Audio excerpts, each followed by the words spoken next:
ചേട്ടാ, ഇപ്പോൾ വിഷു കഴിഞ്ഞിട്ട് ഇപ്പോൾ 2-3 ദിവസമായി. വിഷു കഴിഞ്ഞതിന് ശേഷം വീണ്ടും കൃഷ്ണൻ വലിയ രീതിയിൽ ചർച്ചയാകുന്നുണ്ട്. സംഭവം മറ്റൊന്നല്ല, ഈ അടുത്ത കാലത്ത് കുറേ ആയിട്ട് മലയാളികൾ ഏറ്റവും കൂടുതൽ കഴിക്കുന്ന ഫുഡ് ആദ്യം ബിരിയാണിയാണെങ്കിൽ ഇപ്പോൾ ബിരിയാണീനെ മറികടന്ന് മന്തി കഴിക്കാൻ തുടങ്ങി എന്നുള്ള ഒരു രീതിയിലെത്തിയിരിക്കുകയാണ്. അപ്പോൾ ആ മന്തിയും കൃഷ്ണനും ഒരുമിച്ച് വിഷുവിൻ്റെ അന്ന് വന്നു എന്നുള്ളതാണ് പ്രശ്നം. പല ഹോട്ടലുകൾക്കെതിരെയും വികാരം പ്രതി എന്ന് പറഞ്ഞുകൊണ്ട് കേസ് വരുന്നു. എന്താണ് ശരിക്കും ഇവിടെ സംഭവിക്കുന്നത്? അല്ല, വിഷുവുമായി ബന്ധപ്പെട്ട് ചർച്ച ചെയ്യേണ്ടത് കൃഷ്ണൻ തന്നെയാണ്, അതാണല്ലോ പതിവ്. പക്ഷെ ഇവിടെ കൃഷ്ണൻ വേറൊരു തരത്തിൽ ചർച്ച ചെയ്യപ്പെടുന്നു എന്നുള്ളതാണ്. അതിൽ ഇതൊട്ടും സ്വാഭാവികമല്ല എന്നുള്ളതാണ് ഏറ്റവും പ്രധാനപ്പെട്ട ഒരു കാര്യം. സ്വാഭാവികമല്ല എന്ന് ഉദ്ദേശിക്കുന്നത്, ഇപ്പോൾ പലരും ഈ വിഷുദിനത്തിൽ നമ്മൾ ആദ്യം കണ്ടല്ലോ, ഒരു മന്തി കഴിക്കാനിരിക്കുന്ന കൃഷ്ണൻ്റെ ചിത്രം വെച്ച് ഒരു പോസ്റ്റർ ഉണ്ടാക്കിയിരിക്കുന്നു. വിഷു ആശംസകൾ എന്ന രീതിയിലാണ് ഇത് ഉണ്ടാക്കിയിരിക്കുന്നത്. ഒരു ഹോട്ടൽ ഉടമ ഉണ്ടാക്കിയിരിക്കുന്നു. അത് ആ ഹോട്ടൽ ഉടമയുടെ ഭാവനയാണ്, ഇതാണെന്നൊക്കെ പറഞ്ഞ് ന്യായീകരിക്കാൻ പലരും രംഗത്തെത്തിയിരുന്നു. പക്ഷെ അങ്ങനെയൊരു ഭാവന ഒരാളിൽ നിന്നുണ്ടാകാം, 2 പേരിൽ നിന്നുണ്ടാകാം, പോട്ടെ 3 പേരിൽ നിന്നുണ്ടാകാം. കേരളത്തിൽ അങ്ങോളം ഇങ്ങോളം ഒരു പ്രത്യേക സ്വഭാവം കാണിക്കുന്ന ഹോട്ടലുകളിൽ നിന്നെല്ലാം ഇത്തരം കാർഡുകൾ വരുന്നതിന് പിന്നിൽ സ്വാഭാവികമാണ് എന്ന് പറയാൻ കഴിയുമോ? കേരളത്തിൽ ക്രിയേറ്റിവിറ്റി എന്ന് പറയുമ്പോൾ ഒരാളൊരു ട്രെൻഡ് കൊണ്ടുവരുന്നു, പിന്നെ അത് ഒത്തുപിടിക്കുക എന്നുള്ളൊരു രീതിയാണല്ലോ. ശരിയായിരിക്കാം, അത് ശരിയായിരിക്കാം. ഇപ്പോൾ ഒരു ബ്രിട്ടീഷ് വിമാനം തിരുവനന്തപുരത്ത് തകരാറിലായി ഒട്ടനവധി സമയം കിടന്നു. അത് വിഷയമാക്കിക്കൊണ്ട് ക്രിയേറ്റിവിറ്റി ഉണ്ടായി. അത് ആദ്യം ഉണ്ടാക്കിയതാരാണ്? അത് ആദ്യം ഒരാൾ ഉണ്ടാക്കുന്നു, അതിനുശേഷം പിന്നീടുള്ള ദിവസങ്ങളിലാണ് ഇത് ഉണ്ടാകുന്നത്. പക്ഷെ ഇതങ്ങനെയല്ല. വിഷു ഒരു ദിവസമല്ലേ ഉള്ളൂ. പ്രീ പ്ലാൻഡ് ആയിട്ട് വിഷുവിന് മണിക്കൂറുകൾക്ക് മുമ്പ് തലേ ദിവസം തന്നെ ഈ പോസ്റ്ററുകൾ ഉണ്ടാക്കിയിരിക്കുന്നു. വിഷുവിൻ്റെ അന്ന് കൃത്യമായി അതിരാവിലെ തന്നെ അവരുടെ സമൂഹ മാധ്യമ പേജുകളിൽ പോസ്റ്റ് ചെയ്തിരിക്കുന്നു. അപ്പോൾ ഇത് ഒരേ ദിവസം ഉണ്ടായതാണ്. ഇതിന് പിന്നിലൊരു ഗൂഢാലോചനയുണ്ട്, ഒന്നിലധികം ആളുകളുടെ തലയുണ്ട് എന്നെല്ലാം വ്യക്തമാണ്. ഇത് സ്വാഭാവികമായി ഒരാളുടെ ഭാവനയിൽ വിരിഞ്ഞ ഒരു തെറ്റല്ല.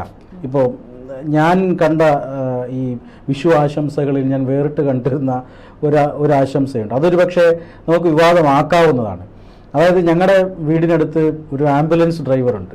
അദ്ദേഹം വിഷു ആശംസ ഇട്ടിരിക്കുന്നത് ആ ആംബുലൻസിൻ്റെ ചിത്രം വെച്ച് ആംബുലൻസിൻ്റെ ഹാരമൊക്കെ ഇട്ടുകൊണ്ടാണ് കണിയൊരുക്കിയിരിക്കുന്നത്. ഇത് വേണമെങ്കിൽ വിവാദമാക്കാം. പക്ഷെ അത് അത് അദ്ദേഹത്തിൻ്റെ ആംബുലൻസാണ്, അദ്ദേഹം മതവികാരം വ്രണപ്പെടുത്തണം എന്ന് വിചാരിച്ച് ചെയ്തതൊന്നും ആവില്ല. പക്ഷെ ഇതങ്ങനെയല്ലല്ലോ. ഇത് കൃത്യമായി തന്നെ മാംസാഹാരവുമായി ഹിന്ദു ദേവീദേവന്മാരെ ബന്ധിപ്പിക്കുക, ആ രീതിയിൽ ഹിന്ദുക്കളുടെ മതവികാരം വ്രണപ്പെടുത്തുന്ന രീതിയിലൊരു പോസ്റ്റ് ഇടുക, അതിനുശേഷം ഇത് പല ഭാഗങ്ങളിൽ നിന്നും ഉണ്ടാവുക, ഒരിടത്തുനിന്നല്ല പല ഭാഗങ്ങളിൽ നിന്നുണ്ടാവുക, ഇത് വിഷയമാകുന്നു എന്ന് കണ്ട ഉടനെ തന്നെ സമൂഹ മാധ്യമങ്ങളിൽ നിന്ന് മുക്കുക. പക്ഷെ അങ്ങനെ മുക്കിയെങ്കിലും ഇത് സ്ക്രീൻഷോട്ട് എടുത്ത് പല രീതിയിൽ പ്രചരിപ്പിക്കുക, ഇത് സ്വാഭാവികമാണ് എന്ന് ആർക്കും തോന്നാൻ സാധ്യതയില്ല.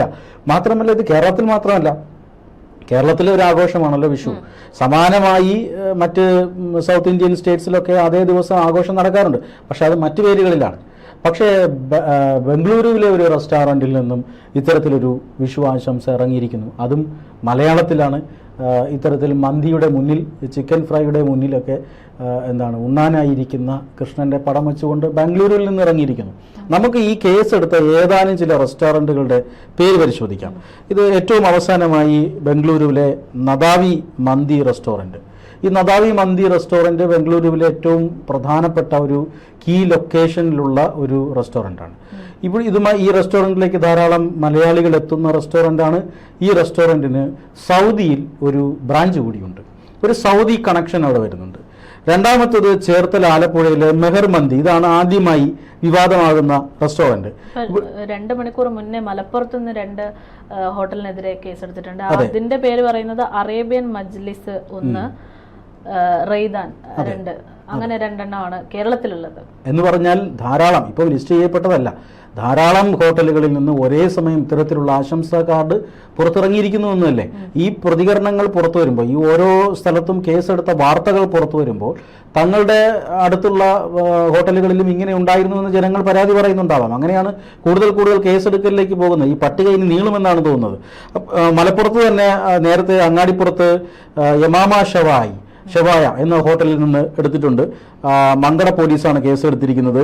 ഗോഗ്രിൽ മന്തി മഹൽ എന്നാണ്. ഇത് ഈരാറ്റുപേട്ടയിൽ നിന്നാണ്. ഈരാറ്റുപേട്ടയിൽ നിന്ന് വന്നിരിക്കുന്നു. അവിടെയും കേസ് എടുത്തിട്ടുണ്ട്.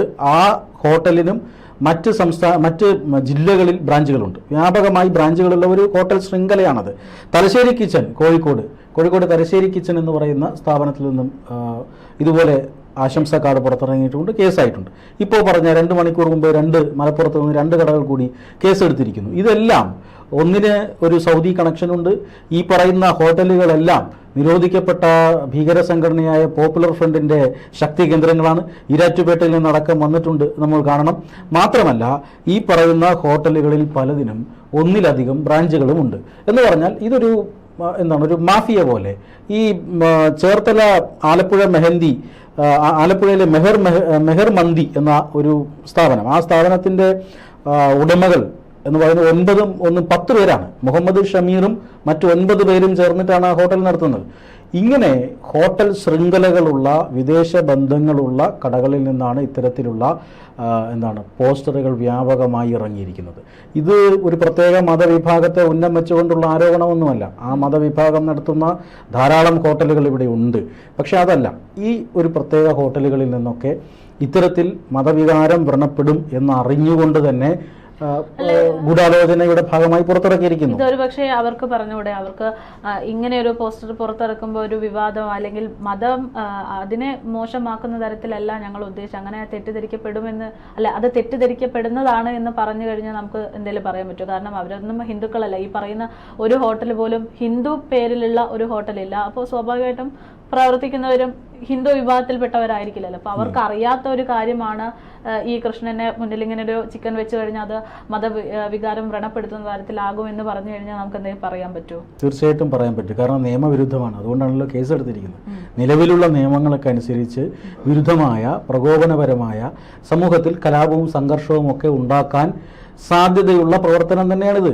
നമ്മളിപ്പോൾ ഈ ഗണേശ ചതുർത്ഥി ആഘോഷം, അത് കേരളത്തിൽ അത്രമാത്രം ആഘോഷമല്ലെങ്കിലും മഹാരാഷ്ട്രയിലും മറ്റ് സംസ്ഥാനങ്ങളിലുമൊക്കെ പോയാൽ ഗണേശ ചതുർത്ഥി ഉത്സവം വലിയ ആഘോഷമാണ്.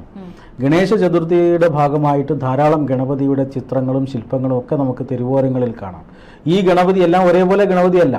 ക്രിക്കറ്റ് കളിക്കുന്ന ഗണപതിയുണ്ട്, ഫുട്ബോൾ കളിക്കുന്ന ഗണപതിയുണ്ട്, കമ്പ്യൂട്ടറിൽ ഗെയിം കളിക്കുന്ന ഗണപതിയുണ്ട്. ഇങ്ങനെ നിരവധി ഗണപതിയുടെ ആവിഷ്കാരങ്ങൾ നമ്മൾ കണ്ടിട്ടുണ്ട്. ദുർഗാപൂജ നടക്കുന്ന ബംഗാളിൽ പോയാൽ ദുർഗാദേവിയുമായി ബന്ധപ്പെട്ട ധാരാളം ഇതുപോലെയുള്ള ക്രിയേറ്റിവിറ്റി നമുക്ക് കാണാൻ പറ്റും. പക്ഷെ അവിടങ്ങളിലെങ്ങും ഹിന്ദു ആരാധനാ മൂർത്തികളെ മാംസം ഭക്ഷിക്കുന്ന ആളുകളായി ഇതുവരെയും വരുത്തിയിട്ടില്ല. അത് ആർക്കും അറിയാവുന്ന കാര്യമാണ്. പക്ഷെ ഇത് ബോധപൂർവം ഇവരുടെ ഉദ്ദേശം ഈ പറയുന്നത് പോലെ വിദേശ ബന്ധമുണ്ടെങ്കിൽ, പോപ്പുലർ ഫ്രണ്ടിന്റെ ശക്തി കേന്ദ്രങ്ങളിൽ നിന്നാണ് ഈ ചിത്രങ്ങൾ വന്നിട്ടുള്ളത് എങ്കിൽ തീർച്ചയായും അവരുടെ ഉദ്ദേശം കലാപമുണ്ടാക്കുക എന്നുള്ളത് തന്നെയാണ്. ഇവിടെ ഒരു സംഘർഷം എങ്ങനെയെങ്കിലും ഉണ്ടാക്കാം. അവരുടെ മനസ്സിൽ ഇത് ആരുടെയെങ്കിലും മനസ്സിനെ വിഷമിപ്പിക്കുമെന്നോ മതവികാരം വ്രണപ്പെടുത്തുമോ എന്നൊന്നുമല്ല. ഇതുപയോഗിച്ചൊരു സംഘർഷം ഉണ്ടാക്കുക, അല്ലെങ്കിൽ അങ്ങനെ ഉണ്ടാക്കാൻ പറ്റുമോ, അതാണ് ഇവിടെ നോക്കുന്നത്. ഒരു ചിത്രത്തിന്റെ പേരിൽ ഈ പറയുന്നത് പോലെ സംഘർഷമൊക്കെ ഉണ്ടാകുമല്ലോ. ഇതിനു മുന്നേ ഉണ്ടായിട്ടുണ്ടല്ലോ. പലയിടങ്ങളിലും ഒരു സംഘർഷത്തിന് കാരണമാകാറുണ്ട്. ഒരു വർഗീയ കലാപത്തിന് ഈ ഗോദ്രയിലെ വർഗീയ കലാപം ഉണ്ടായല്ലോ. ഇങ്ങനെയൊക്കെയുള്ള വർഗീയ കലാപങ്ങൾക്ക് മതിയായ കാരണങ്ങളാണ്. നമുക്കറിയാം, ഈ ഭാരതത്തിൻ്റെ ചരിത്രത്തിൽ തന്നെ നോക്കിക്കഴിഞ്ഞാൽ ഒന്നാം സ്വാതന്ത്ര്യ സമരം പൊട്ടിപ്പുറപ്പെടാനുള്ള കാരണം എന്താണ്? അവിടെ ഒരു റൂമറാണ്. ഇവർ പട്ടാളക്കാർ ഉപയോഗിക്കുന്ന തിര, ആ തിര ഹിന്ദു പട്ടാളക്കാരോട് പറയുന്നു ഇത് ഗോമാംസത്തിൽ നിന്ന് ഉപയോഗിച്ച നെയ്യ് കൊണ്ടാണ് ഉണ്ടാക്കിയതെന്ന്. മറുഭാഗത്ത് പറയുന്നത് പന്നിയുടെ മാംസത്തിൽ നിന്ന് എടുത്തതാണെന്ന്. അവിടെ ഒരു കലാപം ഉണ്ടാവുകയാണ്. പക്ഷേ എങ്ങനെയെങ്കിലും ഇപ്പോൾ ഈ ഹോട്ടലിൽ ഇങ്ങനെ ഒരു മതവികാരം വ്രണപ്പെടുത്തുന്ന ഒരു സാഹചര്യം ഉണ്ടായിരുന്നു. 4-5 ഹിന്ദു സംഘടനകളൊക്കെ ചേർന്ന് 1-2 ഹോട്ടലുകൾ കേരളത്തിൽ അടിച്ചു പൊട്ടിക്കണം. അങ്ങനെ ഒരു സംഘർഷാവസ്ഥ ഉണ്ടാക്കിക്കഴിഞ്ഞാൽ പിന്നെ അവിടെ നിന്നും ഇവർക്ക് ഇവരുടെ അജണ്ട തുടങ്ങാമല്ലോ. അതായിരിക്കാം ഒരു പക്ഷേ ഇവരുടെ ഉദ്ദേശം. പക്ഷേ ഭാഗ്യവശാൽ അങ്ങനെയൊന്നും നടന്നില്ല. ഒരു ഹോട്ടലുകളും കൂടെ അടച്ചുപൂട്ടപ്പെട്ടില്ല. ജനാധിപത്യപരമായ സമരങ്ങൾ നടന്നു. തൊട്ടു പിന്നാലെ കേസെടുക്കലുണ്ടായി. ഈ പോസ്റ്റ് മുക്കി ഇവർ പോവുകയും ചെയ്തു. ഇതാണ് ഇവിടെ സംഭവിച്ചിട്ടുള്ളത്. പക്ഷേ ഇതിന് പിന്നിലുള്ള ഗൂഢാലോചന, ഇപ്പോൾ ബാംഗ്ലൂരും കേരളത്തിൽ നടന്ന കാര്യം ഇതൊക്കെ ഓരോ പോലീസാണല്ലോ അന്വേഷിക്കുന്നത്. ബാംഗ്ലൂരത്തെ കാര്യം അവിടുത്തെ പോലീസായിരിക്കും അന്വേഷിക്കുക. അതുകൊണ്ട് ഏകോപിതമായ ഒരു അന്വേഷണം ഉണ്ടാകാനുള്ള സാധ്യത കുറവാണ്. അതുകൊണ്ട് തന്നെ ഇതിൻ്റെ ഗൂഢാലോചനയിലേക്ക് കാര്യങ്ങൾ എത്തുമെന്നോ അല്ലെങ്കിൽ ഗൂഢാലോചന തെളിയിക്കപ്പെടുമെന്നോ ഒന്നും നമുക്ക് വിശ്വസിക്കാൻ പറ്റില്ല. പക്ഷേ ഇതുമായി ബന്ധപ്പെട്ട കാര്യക്ഷമമായ അന്വേഷണം ഉണ്ടാകണം. കാരണം ഇതൊരു ടെസ്റ്റ് ഡോസാണ്. കാരണം നമുക്കറിയാം, കഴിഞ്ഞ ഈ രാമനവമി, ഹനുമത് ജയന്തി ഇങ്ങനെയൊക്കെയുള്ള ആഘോഷങ്ങൾ നടക്കുമ്പോൾ ഉത്തരേന്ത്യൻ സംസ്ഥാനങ്ങളിൽ അക്രമം പതിവാണ്.